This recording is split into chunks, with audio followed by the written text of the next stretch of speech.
ಇವತ್ತಿನ ಕ್ಲಾಸಲ್ಲಿ bullion knot stitches ಮತ್ತು ಬುಲಿಯನ್ ನಾಟ್ ಫ್ಲವರ್ ಅದರದ್ದು ಡಿಸೈನ್ ಮಾಡಲಿಕ್ಕೆ ಹೇಳಿಕೊಡ್ತಾನೆ. ಫಸ್ಟಿಗೆ ನಾನು ಫ್ರಂಟ್ ನೆಕ್ ಶೇಪ್ ಹಾಕ್ಕೊಂಡೆ. ಸೊ ನೆಕ್ಕಿದ್ದು ಶೇಪ್ ಹಾಕ್ಕೊಳ್ತೇನೆ. ಈಗ ನಾನು 2 ಸೆಂಟಿಮೀಟರ್ಗೆ ಒಂದೊಂದು ಮಾರ್ಕ್ ಹಾಕ್ಕೊಳ್ತೇನೆ. ಫಸ್ಟಿಗೆ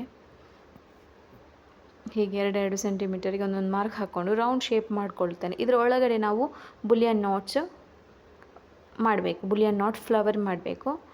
ಸೊ ಇದೀಗ ನಾನು ವಿಡಿಯೋದಲ್ಲಿ ಹೇಳಿಕೊಡ್ತಿದ್ದೇನೆ ನಿಮಗೆ. ಇದು ಬುಲಿಯನ್ ನಾಟ್ಸ್ ಹಾಕೋದು ಹೇಗೆ ಅಂತ ಗೊತ್ತಿಲ್ಲದಿದ್ದರೆ ನನ್ನ ಯೂಟ್ಯೂಬ್ ಚಾನಲ್ದು ಒಂದು ಲಿಂಕ್ ಕೂಡ ಸೆಂಡ್ ಮಾಡ್ತೇನೆ, ಬುಲಿಯನ್ ನಾಟ್ ಫ್ಲವರ್ ಮಾಡೋದು ಹೇಗೆ ಅಂತ. ಅದನ್ನು ಕೂಡ ನೀವು ನೋಡ್ಕೊಂಡು ಬೇಕಾದ್ರೂ ಕಲಿಬೋದು. ಒಂದು ಫ್ಲವರ್ ಗೊತ್ತಾದರೆ ಸಾಕು, ಮತ್ತು ಎಲ್ಲ ಫ್ಲವರ್ಸು ಸೇಮ್ ಬರುತ್ತೆ. ಇದಕ್ಕೆ ನಾನು 8 ಎಳೆ ದಾರ ತಗೊಳ್ತೇನೆ. ಒಂದು ಸೂಜಿಗೆ 8 ಎಳೆ ದಾರ, 4+4. ನೀವು 12 ಎಳೆ 16 ಎಳೆ ಬೇಕಾದ್ರೂ ತಗೊಳ್ಬೋದು, ಅದು ನಿಮ್ಮ ಚಾಯ್ಸು. ಯಾಕಂದರೆ ನಾವು ದಾರ ಜಾಸ್ತಿ ಮಾಡಿದಾಗೆ ಫ್ಲವರ್ ಕೂಡ ಸ್ವಲ್ಪ ದೊಡ್ಡದು ದಪ್ಪದ ಫ್ಲವರ್ ಆಗುತ್ತೆ. ಸೊ ನಾನು ಸ್ವಲ್ಪ ತೆಳು ಫ್ಲವರ್, ಸಪೂರದ್ದು ಫ್ಲವರ್ ಮಾಡಲಿಕ್ಕೆ ನಾನೀಗ ಬುಲಿಯನ್ ನಾಟ್ ಫ್ಲವರ್ ಮಾಡ್ತಾ ಇದ್ದೇನೆ. ಸೊ ಅದಕ್ಕೋಸ್ಕರ 8 ಎಳೆ ದಾರ ತಗೊಳ್ತಾ ಇದ್ದೇನೆ. ಈಗ ನಾನು ದಾರ ತಗೊಂಡೆ. ಫಸ್ಟಿಗೆ ಏನು ಮಾಡಬೇಕಂದ್ರೆ ಕೆಳಗಡೆಯಿಂದ ದಾರ ಹೀಗೆ ತೆಗೆದು ಒಂದು 5 ಸುತ್ತು ಸುತ್ತಬೇಕು. ಹೀಗೆ 5 ರೌಂಡು ಸುತ್ತಿ ನಾವು ರಿಟರ್ನ್ ಬಟ್ಟೆ ಒಳಗಡೆ ಹಾಕಬೇಕು. ಈಗ ನಿಮಗೆ ಇದ್ರ ವೀಡಿಯೋದಲ್ಲಷ್ಟು ಕ್ಲಿಯರಾಗಿ ಗೊತ್ತಾಗೋದಿಲ್ಲ ಅಂದರೆ ನಾನು ನಿಮಗೆ ಸಪ್ರೇಟ್ ಒಂದು ಬುಲಿಯನ್ ನಾಟ್ಸ್ ಫ್ಲವರ್ ಹೇಗೆ ಮಾಡೋದು ಅಂತ ಹೇಳಿಕೊಡ್ತೇನೆ. ಸೊ ನೀವು ಅದೇ ಮೆಥಡ್ ಯೂಸ್ ಮಾಡಿಕೊಂಡು ಬುಲಿಯನ್ ನಾಟ್ ಫ್ಲವರ್ಸು ಮಾಡಿದರೆ ಆಯಿತು. ಈಗೇನು ಮಾಡಬೇಕಂದ್ರೆ ಸ್ವಲ್ಪ ಈ ಸೈಡಿಂದ ಫಸ್ಟಿಗೆ ನಾವು 5 ರೌಂಡ್ ಕೊಟ್ಟದಲ್ಲ, ಈಗ ನಾವು 10 ರೌಂಡು ಕೊಡಬೇಕು. ಸೊ ಹೀಗೆ ಸ್ಟಿಚಸ್ ಮಾಡಬೇಕು. ನೋಡಿ, ಇದೇ ರೀತಿ ನಾವು ಫ್ಲವರ್ ಮಾಡಲಿಕ್ಕೆ ಇರೋದು. ಸೊ ಕಂಟಿನ್ಯೂಸ್ ಆಗಿ ಸೇಮ್ ಫ್ಲವರನ್ನು ನೋಡಿ ಈಗ ನಾನು ಹೇಳಿಕೊಡ್ತೇನೆ. ಫಸ್ಟಿಗೆ ಮಿಡ್ಲಿಗೆ 5 ರೌಂಡು, ಆದಮೇಲೆ ಸೈಡಿಗೆ 10 ರೌಂಡು. ನೋಡಿ ಅದು ಹೇಗೆ ತೆಗೆಯೋದು ಅಂತ ನಾನೊಂದು ಲಿಂಕ್ ಕೂಡ ಕಳಿಸ್ತೇನೆ, ಬುಲಿಯನ್ ನಾಟ್ ಫ್ಲವರ್ ಮಾಡೋದು ಹೇಗೆ ಅಂತ. ಈಸಿ ಮೆಥಡ್, ಅದನ್ನು ಯೂಸ್ ಮಾಡಿಕೊಂಡು ನೀವು ಇದನ್ನು ಫ್ಲವರ್ ಡಿಸೈನ್ ಮಾಡ್ಬೋದು. ಇದು ಈಗ ಟ್ರೆಂಡಲ್ಲಿರುವಂತಹ ಡಿಸೈನ್. ಈಗ ನೀವಿದು ಆರಿ ವರ್ಕಲ್ಲಿ ನಿಮಗೆ ಥ್ರೆಡ್ ವರ್ಕಿಗೆ ತುಂಬ ಡಿಮ್ಯಾಂಡ್ ಇದೆ. ಅಂದರೆ ಈ ಟೈಪ್ ಇದ್ದು ಫ್ಲವರ್ಸ್ ಆಗಲಿ, ಅಥವಾ ನಿಮಗೆ ಫ್ರೆಂಚ್ ನಾಟ್ ಫ್ಲವರ್ ಆಗಲಿ, ಬುಲಿಯನ್ ನಾಟ್ ಫ್ಲವರ್ ಆಗಲಿ, ತುಂಬ ಅಂದರೆ ತುಂಬ ವ್ಯಾಲ್ಯೂ ಇದೆ ಅದಕ್ಕೀಗ. ತುಂಬ ಅಂದರೆ ಟ್ರೆಂಡಿಂಗಲ್ಲಿರುವ ಡಿಸೈನ್. ಸೊ ನಾನು ಕಂಪ್ಲೀಟ್ ಕ್ಲಿಯರಾಗಿ ನಿಮಗೆ ಹೇಳಿಕೊಡ್ತೇನೆ. ಜಸ್ಟ್ ಹೀಗೆ ರೌಂಡ್ ಮಾಡಿದರೆ ಆಯಿತು. ನೀವು ಒಂದು ಕೈಯಲ್ಲಿ ಥ್ರೆಡ್ ಇಟ್ಕೊಳ್ಬೇಕು, ಒಂದು ಕೈಯಲ್ಲಿ ಸೂಜಿಗೆ ನಾವು 10 ಸಲ ರೌಂಡು ಹಾಕಬೇಕು ಥ್ರೆಡ್ನ. ನೋಡಿ ಹೀಗೆ 1 2 3 4 5 6 7 8 9 10 ಹಾಕಿ ರಿಟರ್ನ್ ನಾವು ಬಟ್ಟೆ ಒಳಗಡೆ ಹಾಕಿ ಆ ರಿಂಗಿನ ಒಳಗಡೆಯಿಂದ ಹೀಗೆ ತೆಗಿಬೇಕು. ನೋಡಿ ಅದು ಆಟೋಮ್ಯಾಟಿಕ್ ಒಂದು ಫ್ಲವರ್ ಶೇಪಿಗೆ ಬರುತ್ತೆ. ಓಕೆ, ಫ್ಲವರ್ ಮಾಡೋದು ಇದೇ ರೀತಿ ಫ್ಲವರ್ ಮಾಡೋದು ನಾವು. ನೋಡಿ ನಮ್ಮದೀಗ ಇದು 4 ಫ್ಲವರ್ ಆಯ್ತು. ಈಗ 5th ಫ್ಲವರ್ ಮಾಡಬೇಕು. ಇದಕ್ಕೆ ದಾರ ತುಂಬ ಹೋಗುತ್ತೆ. ನೀವು ಸಿಲ್ಕ್ ಥ್ರೆಡ್ಡೇ ತಗೊಳ್ಬೇಕು, ಬೇರೆ ಯಾವ ಥ್ರೆಡ್ಡು ತಗೊಳ್ಬಾರ್ದು. ಯಾಕಂದರೆ ಸಿಲ್ಕ್ ಥ್ರೆಡಲ್ಲಿ ನೀವು ಫ್ಲವರ್ ವರ್ಕ್ ಮಾಡಿದರೆ ಶೈನಿಂಗ್ ಇರುತ್ತೆ ವರ್ಕ್. ಸೊ ಹಾಗಾಗಿ 8 ಎಳೆ ದಾರನೇ ತಗೊಳ್ಳಿ, ಅದಕ್ಕಿಂತ ಜಾಸ್ತಿ ತಗೊಳ್ಳಿಕ್ಕೆ ಹೋಗಬೇಡಿ. ಯಾರಿಗೆಲ್ಲ ಬುಲಿಯನ್ ನಾಟ್ ಫ್ಲವರ್ ಮಾಡಲಿಕ್ಕೆ ಗೊತ್ತಿಲ್ಲ ಅಂಥವರಿಗೆ ನಾನೊಂದು ಲಿಂಕ್ ಕಳಿಸ್ತೇನೆ ಈ ವಿಡಿಯೋ ಜೊತೆ. ಅದನ್ನು ನೋಡಿ ಬೇಕಾದರೂ ಪ್ರಾಕ್ಟೀಸ್ ಮಾಡ್ಬೋದು. ಅದರಲ್ಲಿ ಕ್ಲಿಯರಾಗಿ ಹೇಳಿಕೊಟ್ಟಿದ್ದೇನೆ. ಸೊ ಅದನ್ನು ನೋಡಿ ಬೇಕಾದರೂ ಪ್ರಾಕ್ಟೀಸ್ ಮಾಡ್ಬೋದು ನೀವು.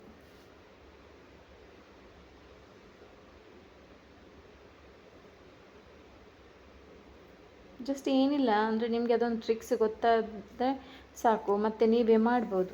ಅಂದರೆ ನೀವು ದಾರ ತೆಗೆದು ಒಂದು ಕೈಯಲ್ಲಿ ದಾರ ಇಟ್ಕೊಂಡು ಇನ್ನೊಂದು ಕೈಯಲ್ಲಿ ಸೂಜಿ ಇಟ್ಕೊಂಡು ನೀವು ಅದಕ್ಕೆ 10 ರೌಂಡ್ ಸುತ್ತಬೇಕು. ದಾರಾನ ಸೂಜಿಗೆ 10 ರೌಂಡ್ ಸುತ್ತಬೇಕು.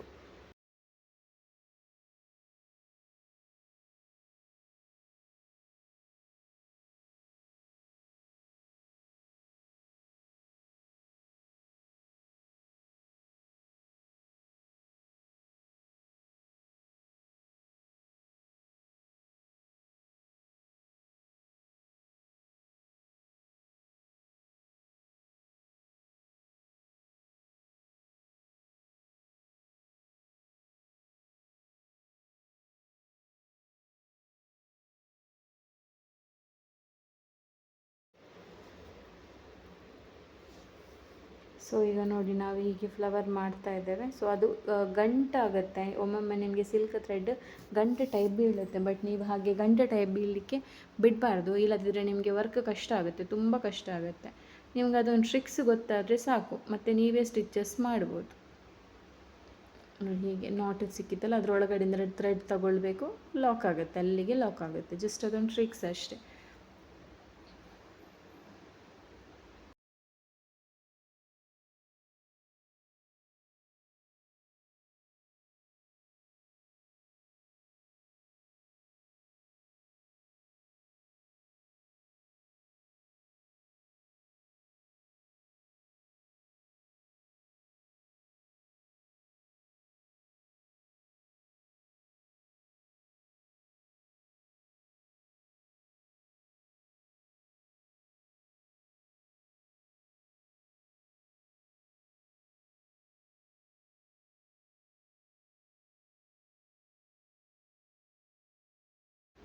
ಈಗ ನಾವು ಇದಕ್ಕೆ ಲೀಫ್ ಡಿಸೈನ್ ಮಾಡಬೇಕು. ಸೊ ಒಂದು ಫ್ಲವರಿಗೆ ಎರಡೆರಡು ಲೀಫ್ ಹಾಗೆ ನಾವು ಮಾಡಬೇಕು. ಈ ಲೀಫ್ ಡಿಸೈನ್ನ ನಾವು ಬೀಡ್ ವರ್ಕಲ್ಲಿ ಕೊಡ್ಬೋದು. ಶುಗರ್ ಬೀಡ್ ಇದೆಯಲ್ಲ, ಆ ಬೀಡ್ ವರ್ಕಲ್ಲಿ ನಾವು ಕೊಡ್ಬೋದು.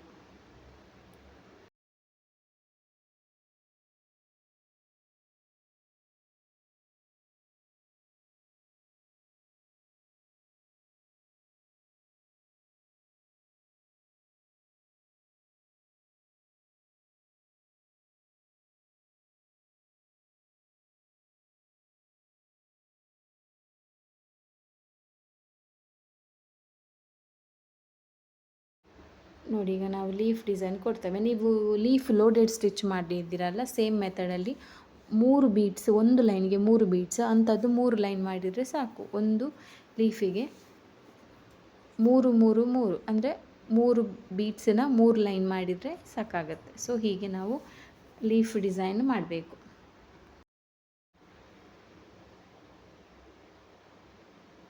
ಸೊ ಈಗ ನಾವು ಸ್ಟಿಚಸ್ ಮಾಡುವ.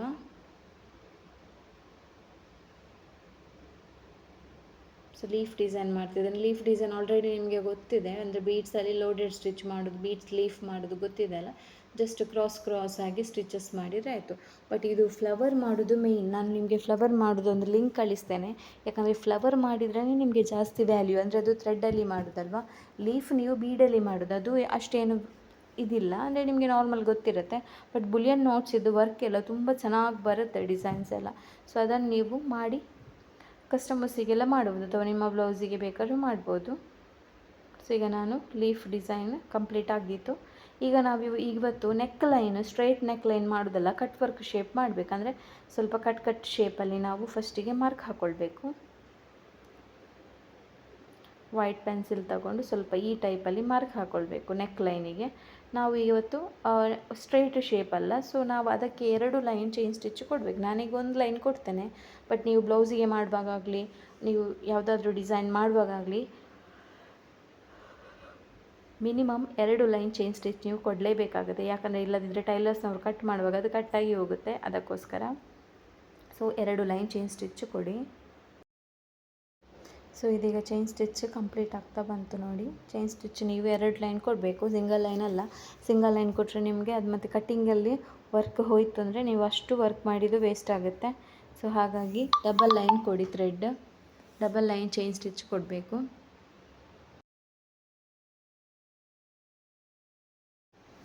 ನೋಡಿ, ಈಗ ಇದು ವರ್ಕ್ ಫಿನಿಶ್ ಆಗ್ತಾ ಬಂತು. ಇದನ್ನು ನೀವು ನಿಮ್ಮ ಬ್ಲೌಸಿಗೆ ಮಾಡಿದರೆ ಇನ್ನೂ ಚೆನ್ನಾಗಿ ಕಾಣುತ್ತೆ. ಸ್ವಲ್ಪ ಡಾರ್ಕ್ ಕಲರ್ ಥ್ರೆಡ್ ತೊಗೊಳ್ಬೇಕು, ಅಥವಾ ನೀವು 2 ಕಲರ್ ಥ್ರೆಡ್ ತೊಗೊಳ್ಬೋದು. ಒಂದು ಫ್ಲವರಿಗೆ ಒಂದು ಕಲರ್, ಇನ್ನೊಂದು ಫ್ಲವರಿಗೆ ಇನ್ನೊಂದು ಕಲರ್, ಅದು ನೀವು ಮ್ಯಾಚ್ ಮಾಡಿಕೊಂಡು ತೊಗೊಳ್ಬೇಕು.